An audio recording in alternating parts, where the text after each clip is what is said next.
que une o ESG, ou seja, práticas ambientais e a transformação digital, ajuda a diminuir impactos das mudanças climáticas nas áreas plantadas. Leandro Siqueira, gerente executivo de P&D, está aqui no telão. Bom dia, Leandro. Obrigada pela participação.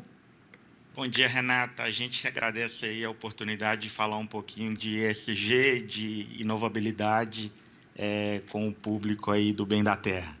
Leandro, vamos só explicar um pouco, a gente fala muito em ESG e nem sempre a pessoa que está em casa sabe. ESG é ambiental, social e governança, né? Para medir as práticas ambientais, as empresas têm usado muito isso. Explica como é que as empresas têm usado isso, o que isso significa, ESG significa numa empresa. É simplesmente o uso de boas práticas aí ambientais, sociais e de governança. Na Suzano, é simplesmente a nossa estratégia.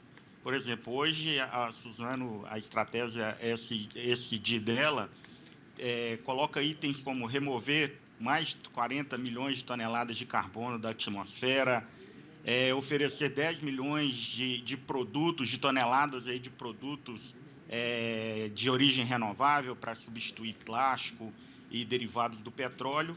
E, além disso, retirar mais de 200 mil pessoas de situação de pobreza. Então, ESG é a preocupação com o ambiente que está ao seu redor, o social e principalmente a governança da empresa. Ou seja, todo mundo tem que ficar bem, né? Não é só a questão financeira, não adianta o meio ambiente, a população, todo mundo tem que estar nesse ambiente bem. E vamos falar sobre uma ferramenta que vocês criaram, é o Tetris, é isso? Explica pra gente. É o Tetris. O Tetris é uma ferramenta que combina digital e uma tecnologia muito nova aí chamado Agile. Então, a Suzano passou por um processo de digitalização muito forte a partir de 2019 e a pandemia, eu acho que acelerou mais sobre isso. Então, é uma ferramenta que a gente fala de inteligência, de analytics, de banco de dados, para você ter a melhor recomendação do seu material genético para maior produção e aumento de sustentabilidade. Mas o que é exatamente essa ferramenta? Explica para a gente. Hoje, a nossa área de melhoramento genético ela é responsável pela indicação dos materiais genéticos para a área operacional. Então, imagine você, ano passado, a Suzano plantou 200 milhões de árvores, desde o norte do Pará até o sul do estado de São Paulo, passando pela Bahia, pelo Mato Grosso do Sul, por Minas Gerais. Então, cada ambiente desse tem um problema, tem algo que você tem que resolver, seja falta de chuva, pragas e doenças, e você tem que alocar o melhor material possível para ter a maior produtividade possível. Então, o Tetris ele faz isso para o melhorista, ele coloca o melhor clone, a melhor árvore no melhor local para capturar a maior produtividade para a empresa e, lógico, com muita preocupação de sustentabilidade. Mas como que funciona? Como é que ele sabe qual é a melhor árvore? Primeira coisa, o mais importante, você tem que ter um estudo muito forte do seu ambiente. Você tem que conhecer o seu ambiente, você tem que saber condições de solos, condições climáticas, ter todas as informações dentro do sistema.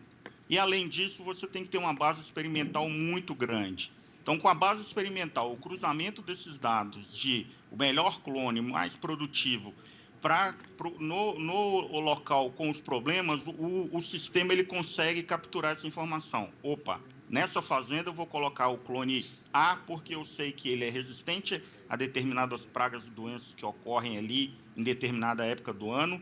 Eu vou colocar esse clone B aqui porque eu sei que é um solo mais arenoso e ele resiste mais à areia do que à argila. Ou então eu vou colocar o clone C porque eu sei que ele resiste mais ao frio do que ao calor. Então, assim, é uma inteligência artificial que permite cruzar as informações ambientais e de material genético. Então, é uma ferramenta para cruzamento de dados, né? Exatamente, exatamente. O olho do melhorista, a gente sempre fala, o olho do pesquisador, do melhorista, ele continua sendo o mais importante, porque ele abastece o sistema de informação, só que o sistema ele consegue fazer muito mais cenários. Há 4 anos atrás, a gente conseguia fazer 2 cenários por ano. Então, eu tinha que plantar 170 mil hectares. Lembrando que um hectare é como se fosse um campo de futebol. Então, eu tinha que plantar 170 mil campos de futebol. eu conseguia fazer 2 cenários por ano. Hoje eu consigo fazer 50, 60 cenários que me dão a maior produtividade por local. Eu consigo reduzir o raio médio de abastecimento da minha fábrica, consigo, então, retirar caminhões de estrada, consigo utilizar menos produto químico na floresta. Então, assim, é um sistema que me permite gerar muito mais cenários para potencializar a produtividade. E o que você falou também é a análise, né? A análise do solo é importante. O produtor, né, quem está plantando, conhecer a terra, porque a gente tem aquela questão da variabilidade espacial, que às vezes a árvore não funciona bem ali, mas funciona bem ali atrás. É mais ou menos isso, né? Exatamente.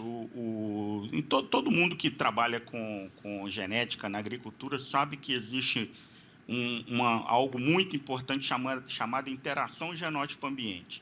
Então, assim, qual o melhor material genético? Aquele que vai resistir em determinado local da sua fazenda, do seu talhão.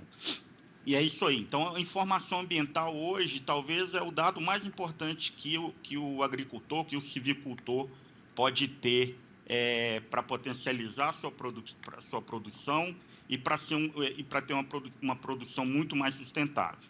Agora, só tirar uma dúvida, como é que a união do ESG com o digital, né, como você falou, pode ajudar nas mudanças climáticas? É plantando certo, ter certeza de que aquela árvore vai crescer, é isso? Exatamente. Imagine você colocar uma árvore que você sabe que o crescimento dela é muito maior do que uma outra árvore e que o sombreamento dela evita que você usa algum herbicida, por exemplo. Você deixou de usar herbicida. Imagina você colocar uma árvore que no mesmo espaço, no mesmo local, na mesma área, você tenha 3% mais de produtividade. O quanto de caminhões você não está tirando da estrada, o quanto de carbono você não está jogando na atmosfera. Imagine uma floresta mais produtiva que você está capturando mais carbono do sistema. Então, essa ferramenta digital, essa ferramenta de análise, de analytics, né, inteligência artificial, ela combinada com essa questão da sustentabilidade, ela consegue te ajudar muito nessas tomadas de decisão. Leandro, posso tirar uma dúvida, é uma curiosidade. Toda Lógico. árvore plantada agora é um clone ou não? No Brasil hoje, 95% do eucalipto plantado é clonal, mas o plantio de semente ainda é muito importante lá no início do programa de melhoramento genético, porque é ali que você captura coisas diferentes. Então, imagine que chega uma doença, uma praga, uma doença nova vindo de algum outro lugar do mundo. Provavelmente seu clone não vai ser resistente, então você tem que ter um plantio de semente, os testes de progênie, os famosos testes de progênie, para você, então, daquela melhor árvore, daquele melhor indivíduo, você fazer a clonagem, que para a gente é a melhor ferramenta dentro da civicultura aí, que faz capturar todo o ganho num programa de melhoramento, mas ainda existe aí de 5% a 10% de plantios de semente de eucalipto no Brasil. De áreas plantadas. De áreas plantadas, exato. E o clone também é bom porque você falou aí das mudanças de pragas, de repente tem uma questão nova no Nordeste, que é diferente no sul de São Paulo, né, como você disse. É isso também, o clone também ajuda nessa questão, né? Exatamente. Hoje, uma das maiores riquezas da Suzano é o que a gente chama de banco de germoplasma.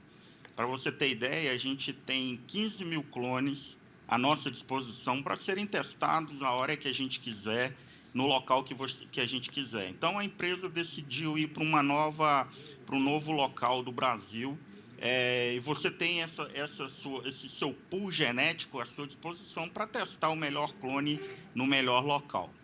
Tá ótimo, Leandro. Muitíssimo obrigada. Adorei conversar com você, adorei ter novos conhecimentos. Obrigada pela participação e até a próxima.